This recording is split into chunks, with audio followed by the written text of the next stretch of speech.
A Lei Maria da Penha, em vigor desde 2006, foi um salto significativo no combate à violência contra a mulher. E uma das formas asseguradas pela norma de coibir esse tipo de violência é a garantia das medidas protetivas. Medidas que ocasionam obrigações ao agressor, como afastamento do lar e proibição de contato com a ofendida, como também medidas que asseguram a salvaguarda da vítima, como, por exemplo, encaminhá-la junto com seus dependentes a um programa oficial de proteção. Sobre como as medidas preventivas funcionam e qual o resultado da aplicação dessa ferramenta em Mato Grosso do Sul, nós conversamos agora com a magistrada Jaqueline Machado, que em 2001 assumiu o cargo de juíza na comarca de Amambai. Nos primeiros 15 anos de magistratura, Jaqueline passou por mais de 3 comarcas do interior sul-mato-grossense, antes de ser promovida para a capital Campo Grande, onde atua como titular da 3ª Vara de Violência Doméstica e Familiar contra a Mulher. Magistrada, o que são as medidas protetivas de urgência?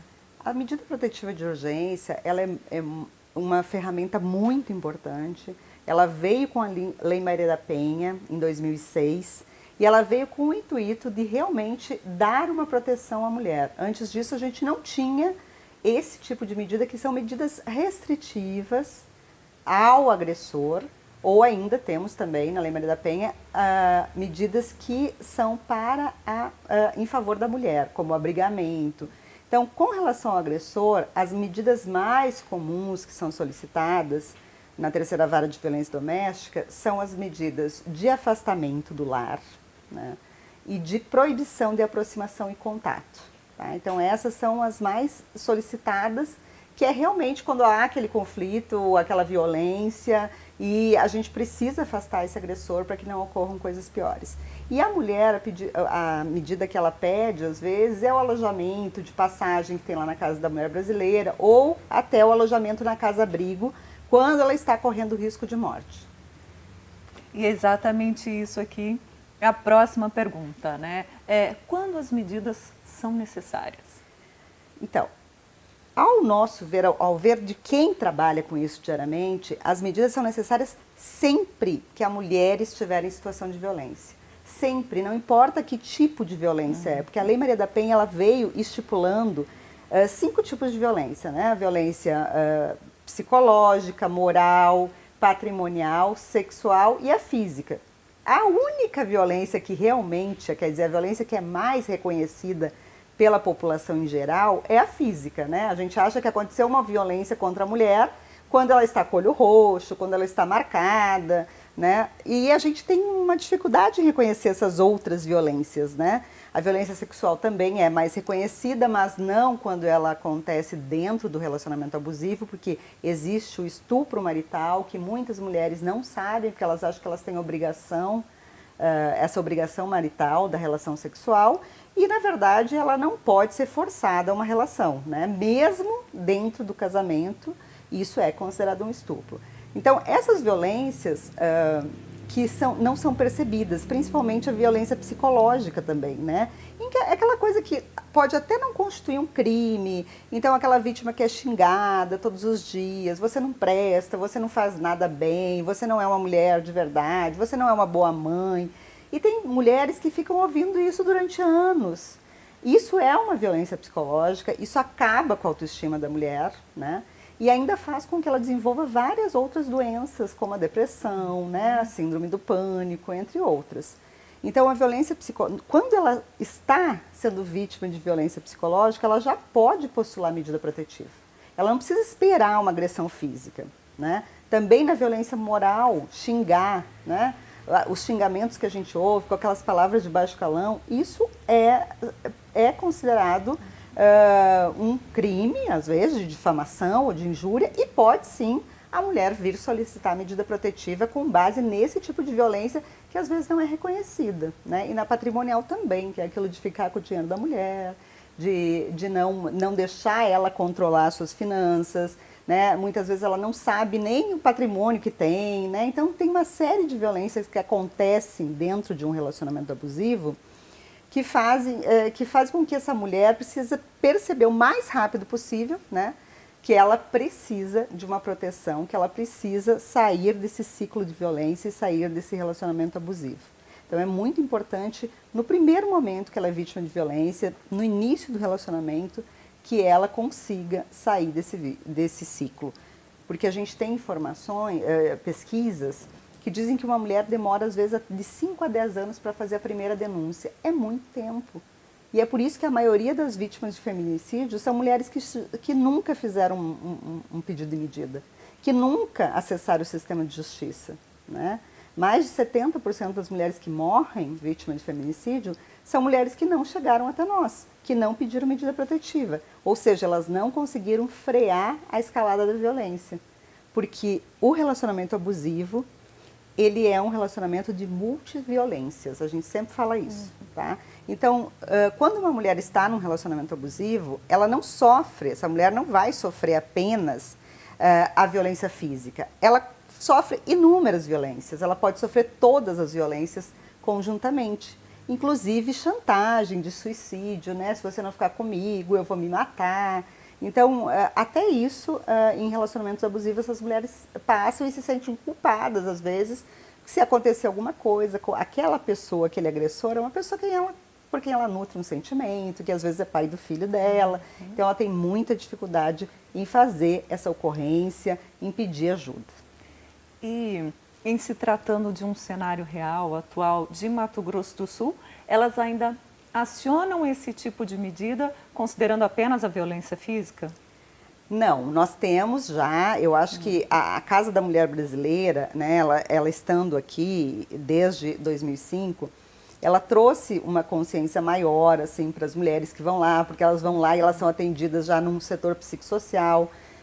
Então, ela auxiliou as mulheres perderem o medo, irem buscar informação, porque é muito diferente você chegar numa delegacia, né, para falar sobre uma violência sofrida, uma violência psicológica, uma violência moral, né? Mas quando ela chega na Casa da Mulher Brasileira, ela é atendida por um setor, por uma psicóloga, uma assistente social, as coisas mudam, porque essa profissional vai explicar para ela, né, os tipos de violência, que aquilo já é uma violência que pode ensejar um pedido de medida protetiva. E nós temos atualmente, muitos pedidos de medida protetiva em razão de violências morais, em razão de ameaça, até de violência psicológica. Certo. E quem pode, magistrada, pedir a medida protetiva e como proceder, né? Como fazer? Então, eu vou explicar passo a passo, né, para essa mulher que estiver nos ouvindo, para que entenda como se faz para pedir uma medida protetiva. O primeiro passo é comparecer à Casa da Mulher Brasileira, em Campo Grande, né?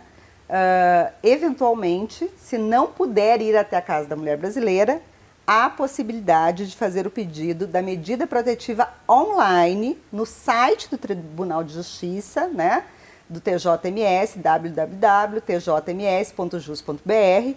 Lá você vai clicar em medidas protetivas online e ali você vai fazer um cadastro simples com o seu nome, com um ponto no meio, com uma senha que você vai criar e você vai responder um formulário de avaliação de risco com algumas perguntas que são necessárias para que a gente conheça a sua situação.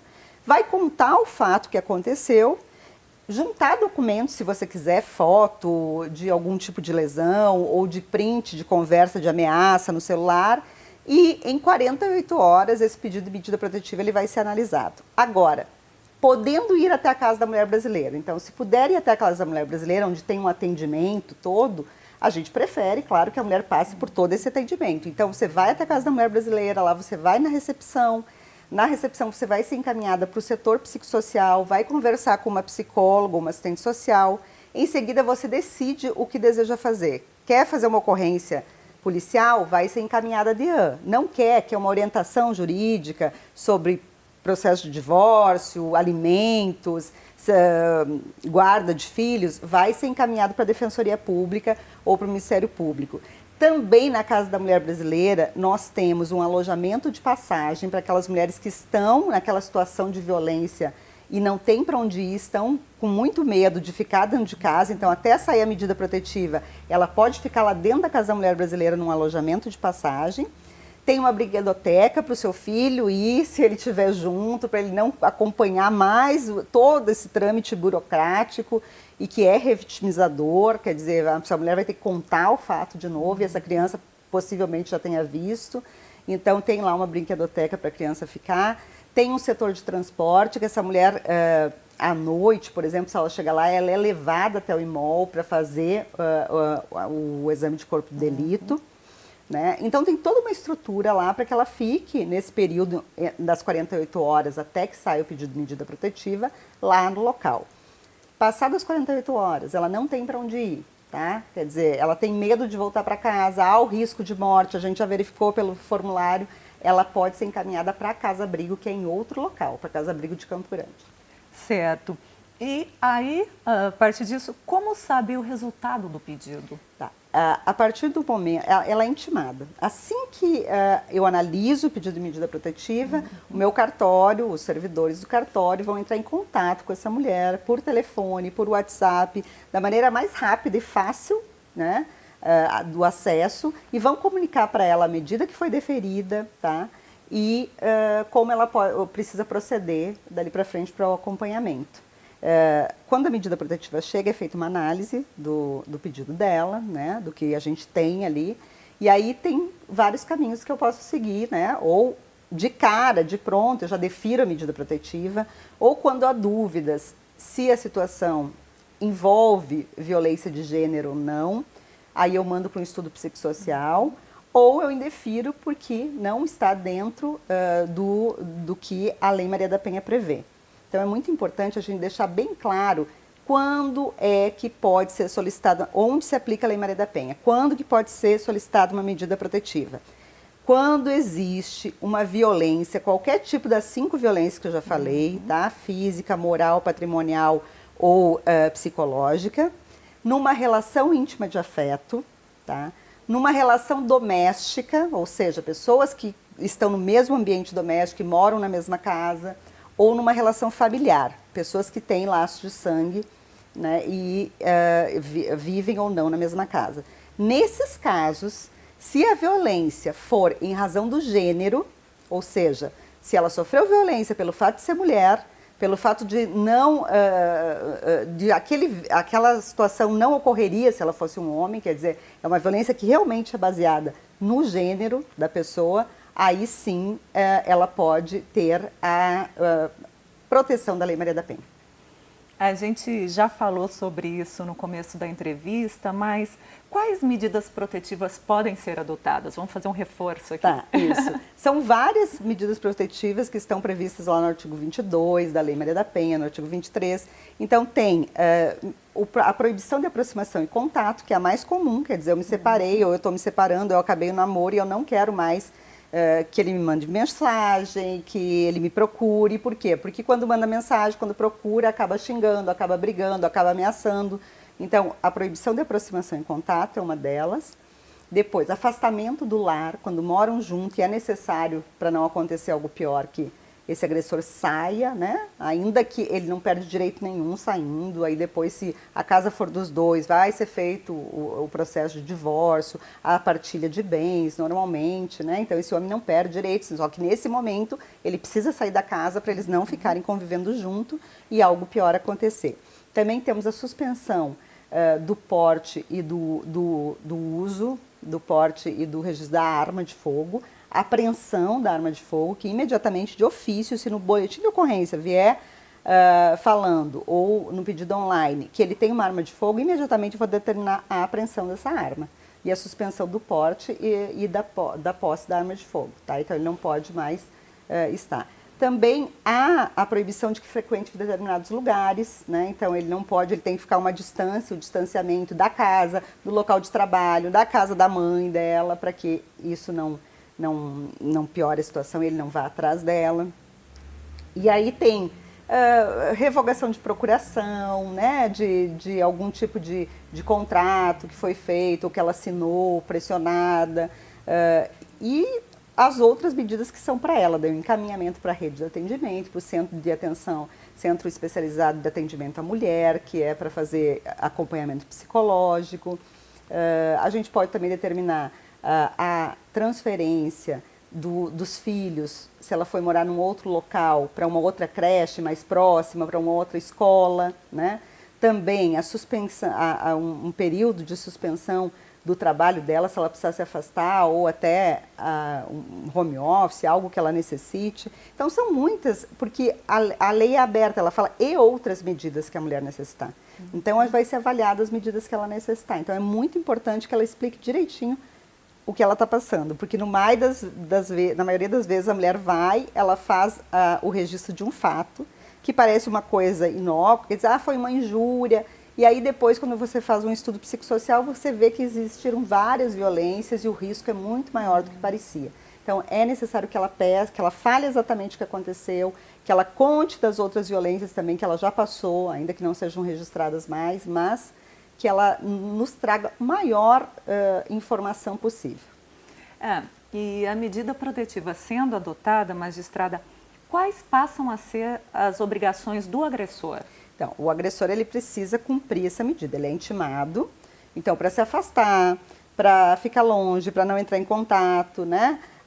Para, eventualmente, tem a questão dos alimentos também, da guarda, tudo isso que é decidido daí da vara de família, no nosso caso aqui em Campo Grande, ele precisa cumprir. Se ele não cumprir, ele comete mais um crime, que é o crime autônomo do artigo 24A da Lei Maria da Penha, que é o crime de descumprimento de ordem judicial. Se ele descumpriu a medida protetiva, ele tem dois caminhos. Ele pode ser preso, preventivamente, ou pode, em algumas situações, ser colocado uma tornozeleira eletrônica nele, com um aparelho de rastreamento para a mulher, que a gente chama de botão do pânico, mas não é. Na verdade, ele tem a tornozeleira com GPS e o equipamento de rastreamento também dela tem, então a gente sabe na central de monitoramento quando que ele está se aproximando dela ou não. Então é muito importante também para a garantia da vida dessa mulher, porque dá tempo para ela ser avisada, dá tempo da polícia ir até lá, né?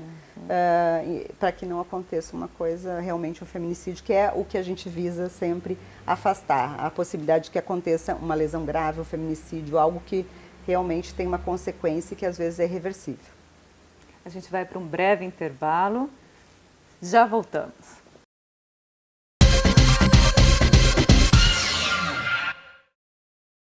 Judiciário em Movimento, seu caminho direto com a Justiça.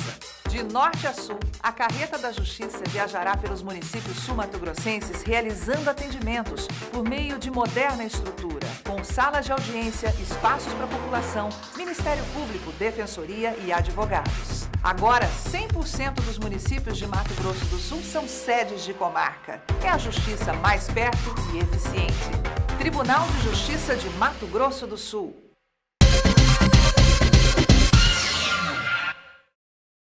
Estamos de volta com o programa Mérito da Questão, hoje falando sobre medidas protetivas com a juíza Jaqueline Machado.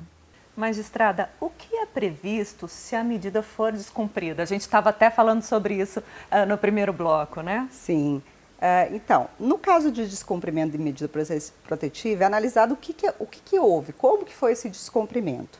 Eventualmente, a gente tem casos em que o homem está já com uma tornozeleira eletrônica e ele invade a área de exclusão, porque tem uma área que ele não pode chegar, 300 metros da casa dessa mulher ele não pode chegar.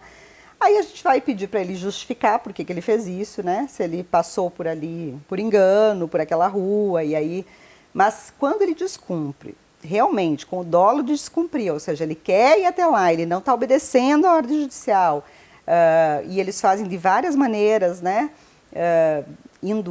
Fazendo violação do domicílio, entrando na casa da mulher, ou até telefonando, mantendo contato, ou até pelas redes sociais, ou às vezes até mandando recado por terceiros, esse homem ele pode ter a medida protetiva que foi dada para a mulher, pode ser agravada e ele pode ter mais coisas a cumprir. Então, pode ser colocado uma tornozeleira, pode ser entregue um botão do pânico para essa mulher e o último ponto, assim, quando a gente chega no ápice que não há mais o que fazer, é a prisão preventiva. E aí ele fica preso preventivamente enquanto o processo tramita, em uma das varas do Fórum de Campo Grande.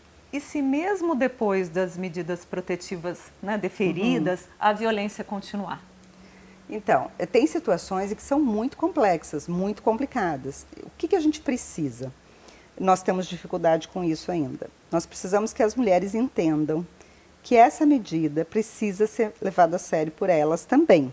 Tá? Então, a mulher que pede uma medida protetiva, ela precisa entender que ela não pode deixar esse homem se aproximar.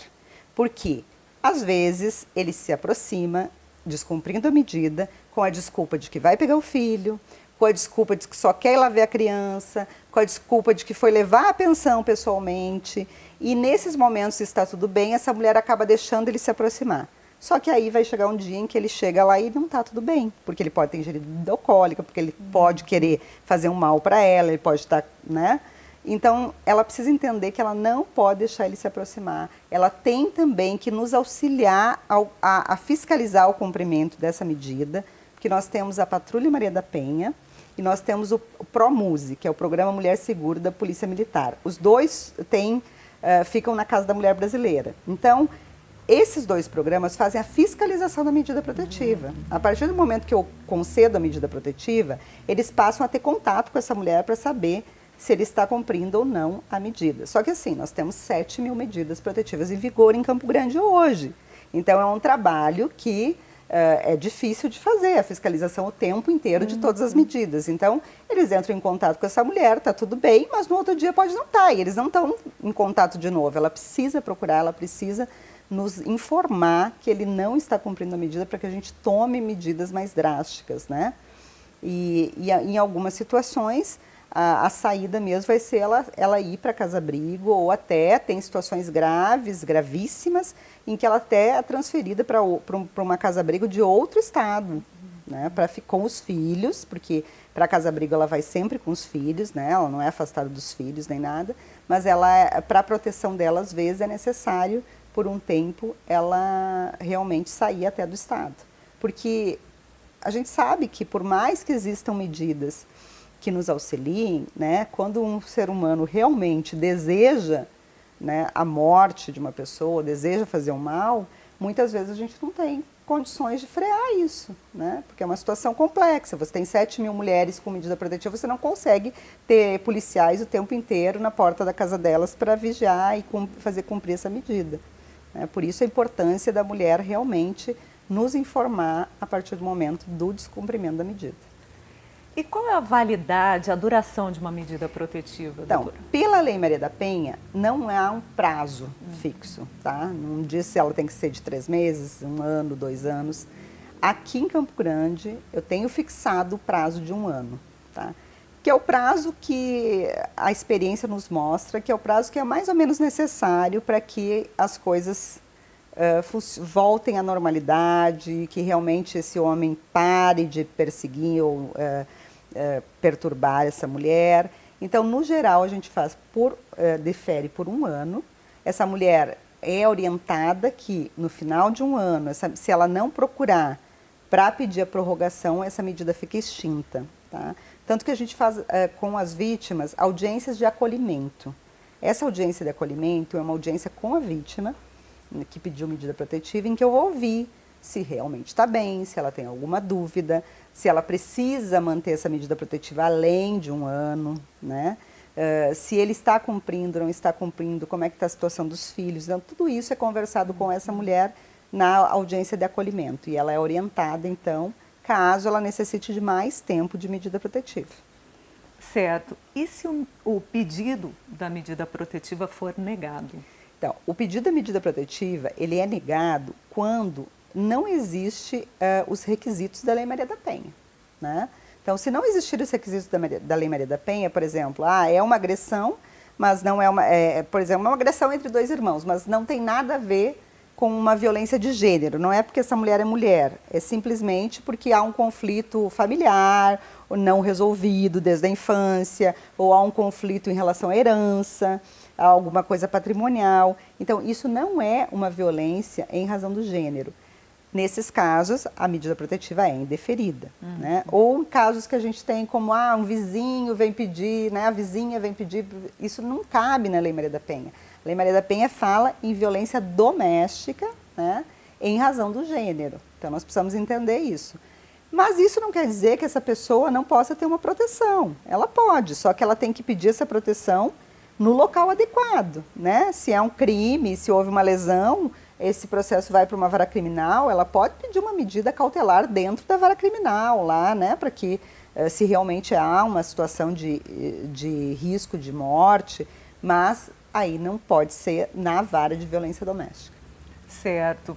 E na sua avaliação, magistrada, quais os efeitos das medidas protetivas nesses 15 anos? Então, no geral, o que eu tenho visto é que a maioria das medidas protetivas são cumpridas.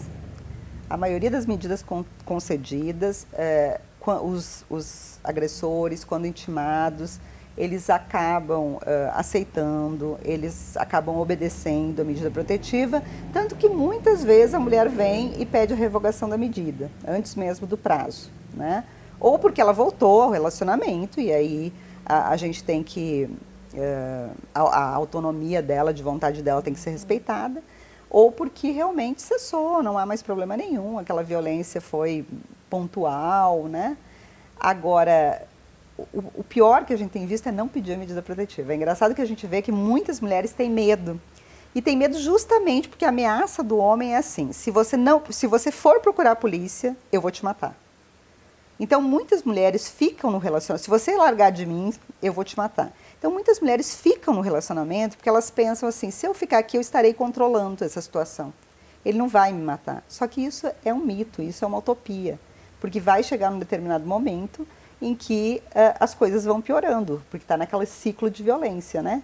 E esse homem, ele perde o controle e realmente acaba fazendo outras violências até chegar ao feminicídio. Então, a mulher precisa entender que é muito melhor pedir medida protetiva. Tá? Eu já tive situações em que a mulher foi, pediu medida protetiva, depois retirou porque esse homem jurou que não ia acontecer nada e acabou sendo vítima de feminicídio.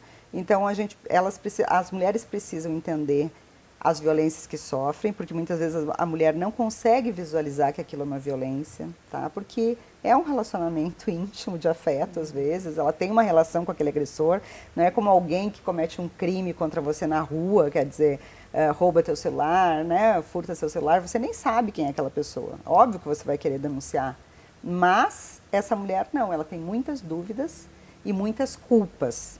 Infelizmente, ela tem muitas culpas, né? As mulheres, elas se acham culpadas, elas se sentem culpadas pelas violências sofridas. Eu já ouvi de muita mulher assim, mas se eu tivesse agido de outra maneira, ele não faria isso. Mas ele ficou nervoso porque eu fiz tal coisa. E a gente sabe que não é, né? A culpa é do agressor, a culpa não é da vítima. A gente não pode justificar uma violência porque a mulher teria provocado, né? Porque não há provocação, as pessoas são adultas, elas precisam conseguir segurar os seus instintos, né? Tratar das suas frustrações. A gente não pode ficar nessa justificativa de que alguém não consegue se segurar, não consegue se controlar, quer dizer, precisa se controlar, porque se controla com o chefe, se controla com o amigo, se controla com várias situações da vida, mas não se controla dentro de casa com a pessoa que às vezes é mãe dos filhos. Obrigada, magistrada, pelas suas informações, até porque conhecer os nossos direitos e deveres é fundamental para uma mudança de comportamento. E no próximo programa, seguindo nessa importante parceria entre o Legislativo e o Judiciário, o tema é conciliação com o desembargador Vladimir Abreu da Silva. Até lá!